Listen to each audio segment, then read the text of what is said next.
physically and mentally feel right now.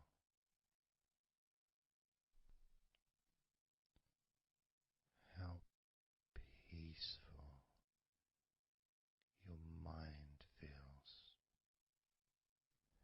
It feels so nice to just let go, to give yourself some space to breathe easily, to think calmly, and just to take a break from all that pointless worry and concerns about things that you don't need to think about right now. Because this is your time to let go. This is your space to enjoy feeling deeply relaxed, peaceful in your mind, relaxed in your body. It can feel so good, so nice to just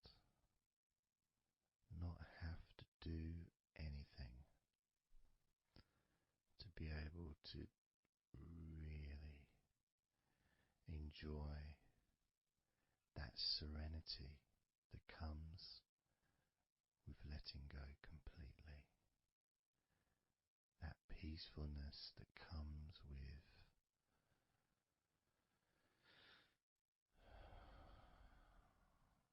being in this peaceful space. And you can keep this sense of calmness for as long as you choose.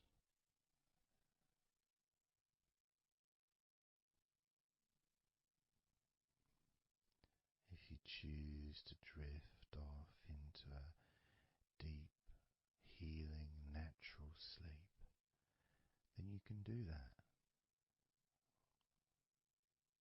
It's completely up to you. And you can keep this feeling of calmness physically and in your mind for as long as you choose to feel completely relaxed.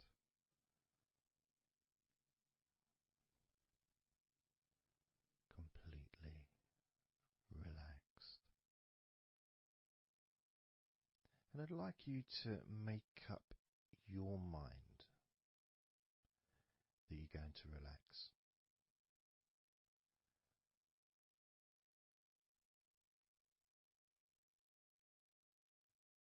And I want to explore that with you, what it feels like when you actually decide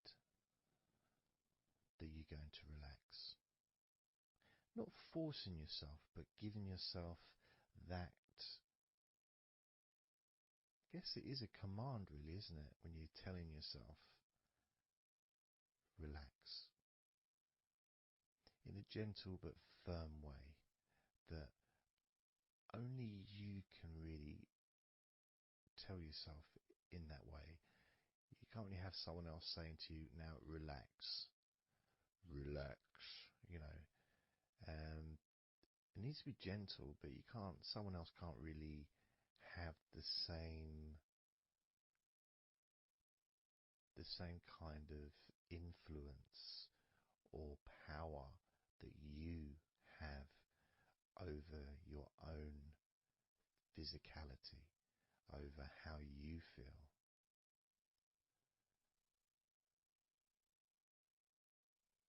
Because when you say it to yourself, it means more. It's personal, and your brain and your unconscious mind and your body listens to what you say. So, for example, we'll test it out. We'll do a little test, a few little tests along the way, and you can get more of an idea of the force the positive force that you can have in creating a sense of comfort and relaxation in your body and your mind quite quickly, just by you telling yourself to relax. So I'm going to start by, let's focus on your hands. So focus on your hands and just tell your hands to relax. So just say relax as you focus on your hands. You could say, my hands are relaxed, or I want my hands to relax.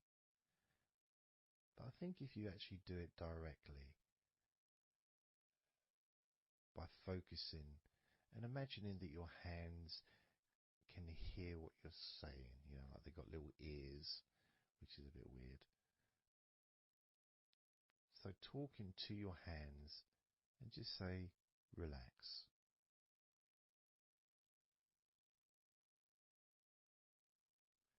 Noticing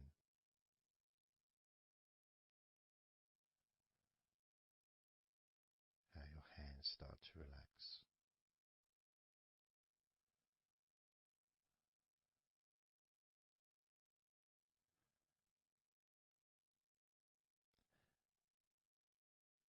Now focus on your eyes and tell your eyes to relax. So you're just saying the same word, relax. And find the right tone for you. I might say relax, but you might say relax or relax.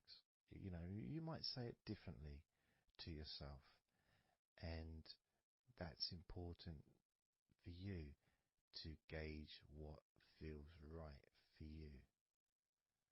So just tell your eyes to relax whilst focusing on your eyes, your eyelids, the muscles around your eyes, your eyebrows, and just tell your eyes directly, relax now.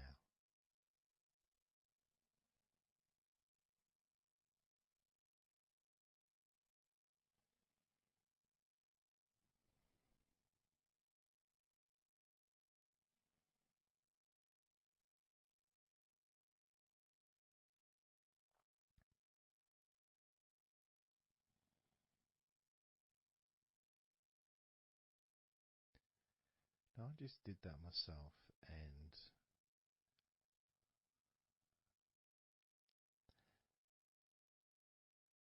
sometimes you may feel that you need a bit more time for the different parts to relax, because I start talking again and maybe that part hasn't relaxed fully. But what will happen is it will just continue to relax even though I'm talking. And that's happening with my eyes. Something else I noticed is when I started focusing on my eyes, they actually they got worse before they got better in a way. Sort of I felt a degree of tension growing in my eyes and then disappearing. So I think what that was really was just me becoming more aware of the tension that was already there, that I wasn't focused on it before. So I wasn't really acknowledging it or really conscious to those feelings.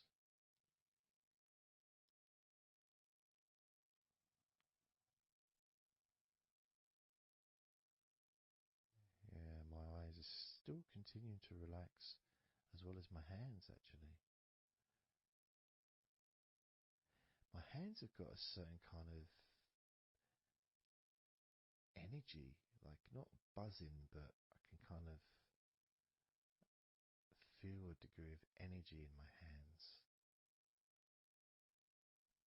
Maybe that's where the tension's being released. Maybe that's causing that.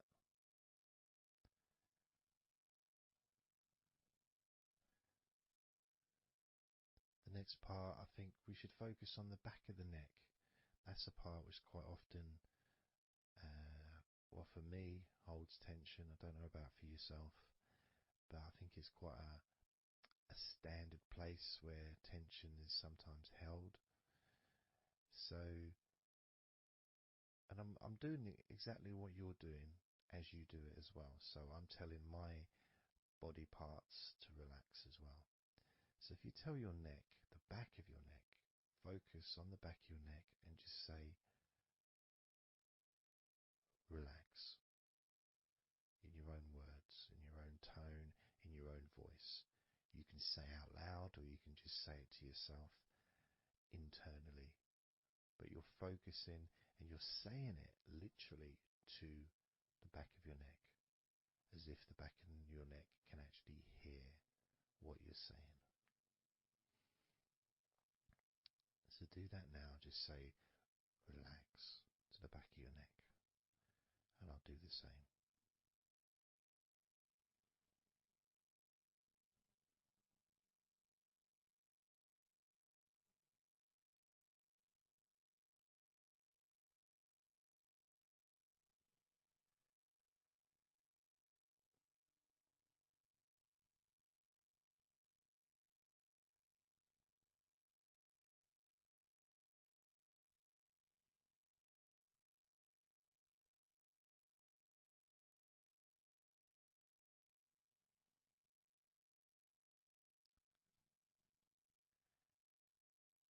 Now what I noticed, and you may have had a similar thing, is even though I was focusing on the back of my neck,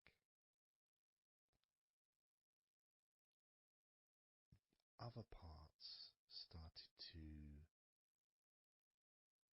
I don't know, show themselves to me, or maybe because they want to be relaxed as well, but I started noticing the feelings in my shoulders, the tension in my shoulders and in my upper back.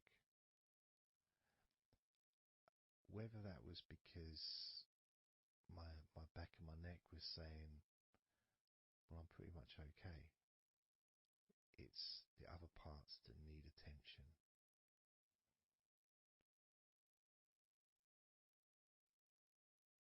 But my back of my neck is still relaxing.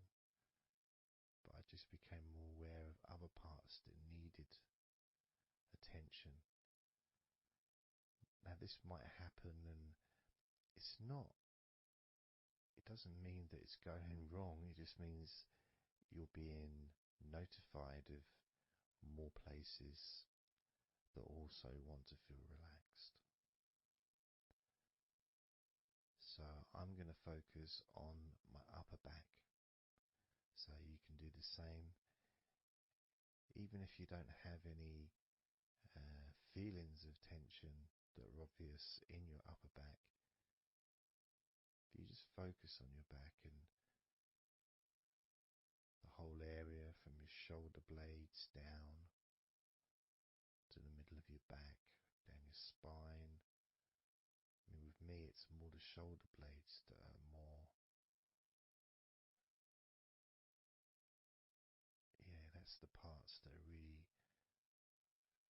sort of giving me the nod that it needs relaxing. So I'm just going to ask that part to relax. And you can do the same now.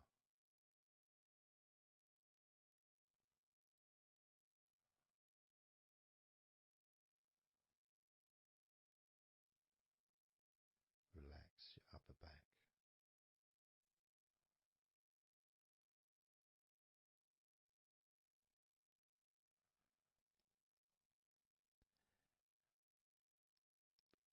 Something strange happened there, and this often happens. I've been doing this for 16 years or something, and often, I don't know why I'm surprised, but amazed really that there can be a feeling. So when I was focusing on the back of my neck, my upper back was starting to feel quite stressed and in need of attention. As soon as I started talking to you about my upper back and talking about, getting ready to ask the upper back to relax, my upper back already started to relax. It's almost as if it doesn't need to hear the words, just needs the attention. Just needs to be noticed.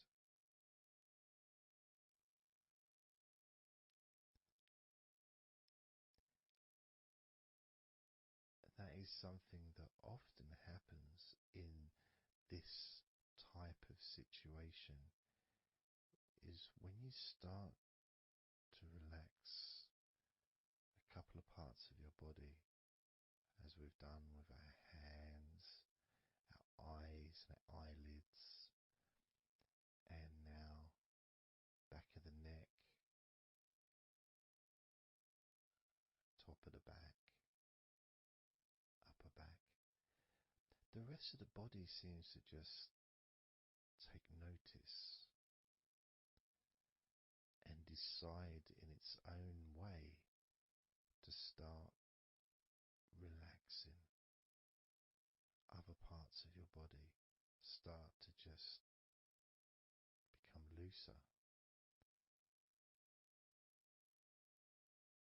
I suppose it's kind of like a bit of an avalanche, The little ball starts rolling, and before you know it, the whole of your body is completely relaxed and calm.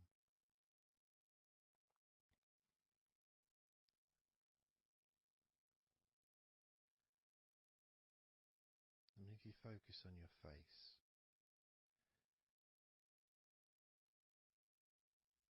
you focus on your eyes, your eyelids, your eyebrows, and the muscles around your eyes. Maybe you start to notice that your forehead is more relaxed than it was. Maybe your face is more relaxed. I would say my entire face is a lot more relaxed than it was.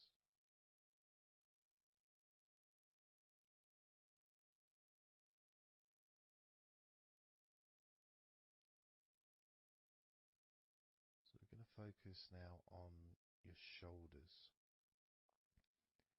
Again, just like before, just tell your shoulders.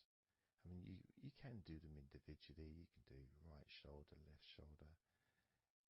I just generally do both at the same time. And just tell your shoulders as you focus on them in your mind. Focus on how they feel. Maybe you can see them in your mind's eye. And just tell your shoulders to relax.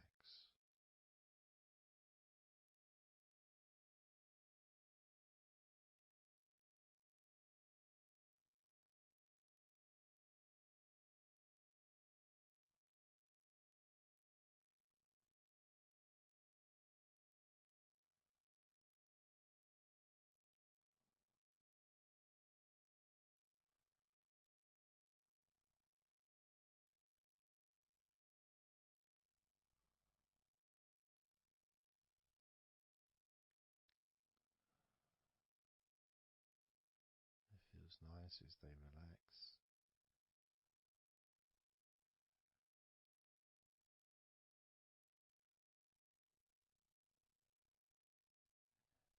But I do notice, probably especially with my back,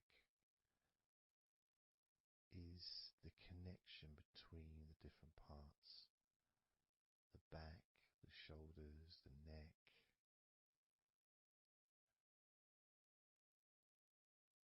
Being all connected and being such a large part of your body. It's almost hard to separate them from each other.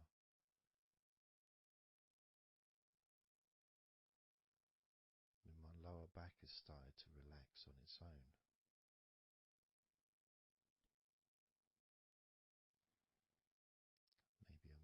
too slow. And that could be an issue because we all go at different speeds. And the idea at the beginning of this recording was for you to be able to just say to yourself, relax.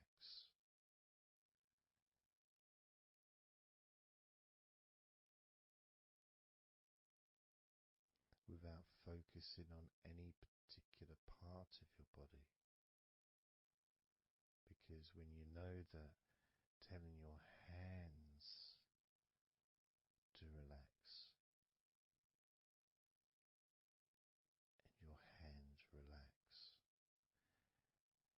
you tell your eyelids and your eyes, the muscles around your eyes and your eyebrows to relax, and they relax.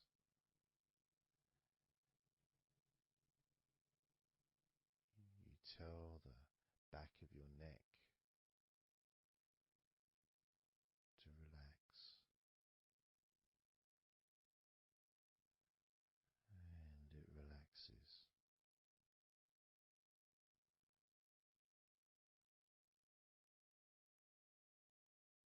You tell your upper back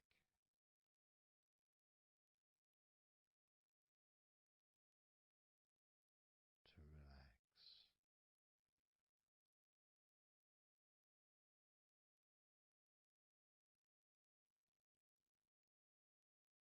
and it relaxes.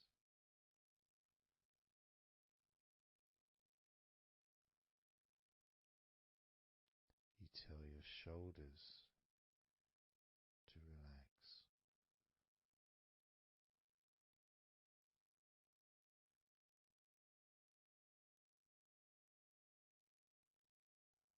and they relax.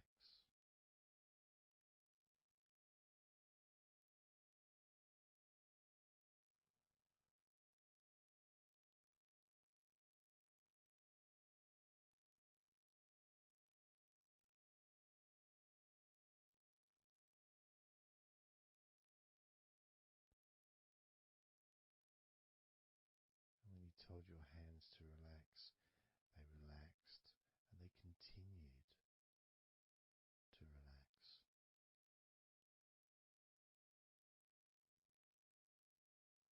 When you told your eyelids,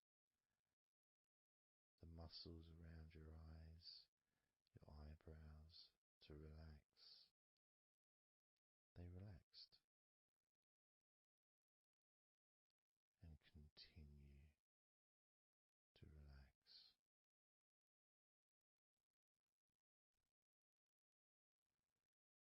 When you told the back of your neck, focus on the back of your neck, and told it to relax. It relaxed and continued to relax.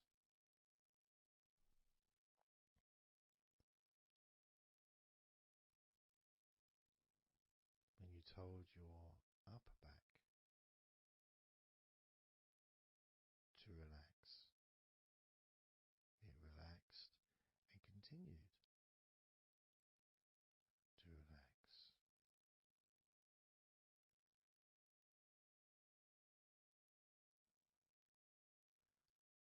As with your shoulders,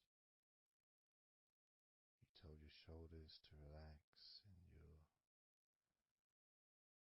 shoulders relaxed and continued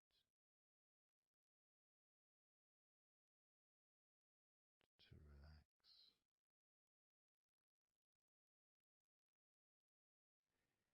And it's not just that, it's that the rest of your body has also been listening, and that relaxation has been spreading. So from your eyes, the relaxation spread to your forehead,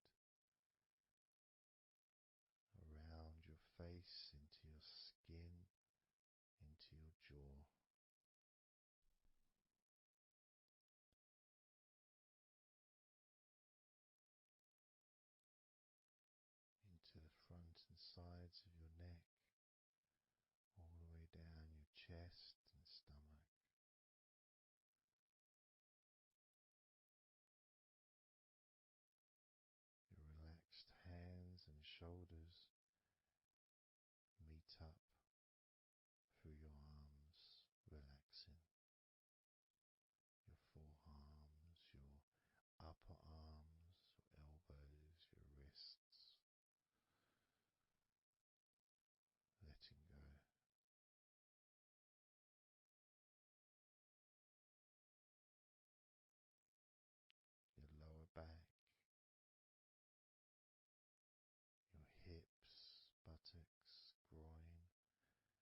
body relaxes more, your mind becomes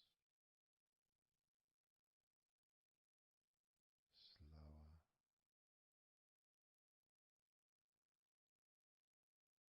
more peaceful,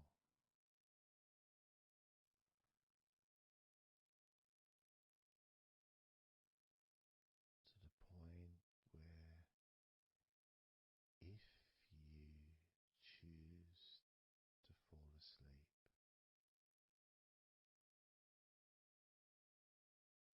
you can easily do that.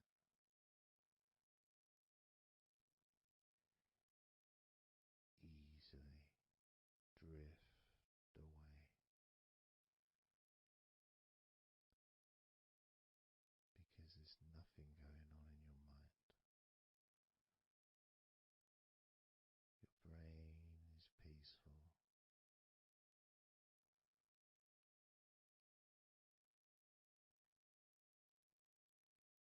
Your body continues to relax.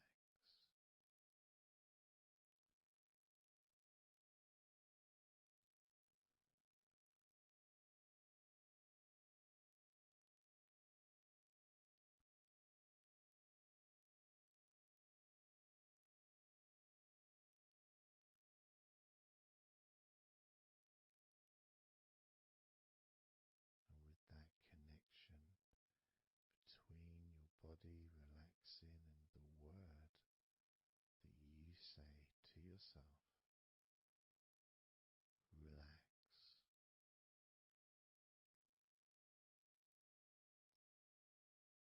means that you don't need to focus on just one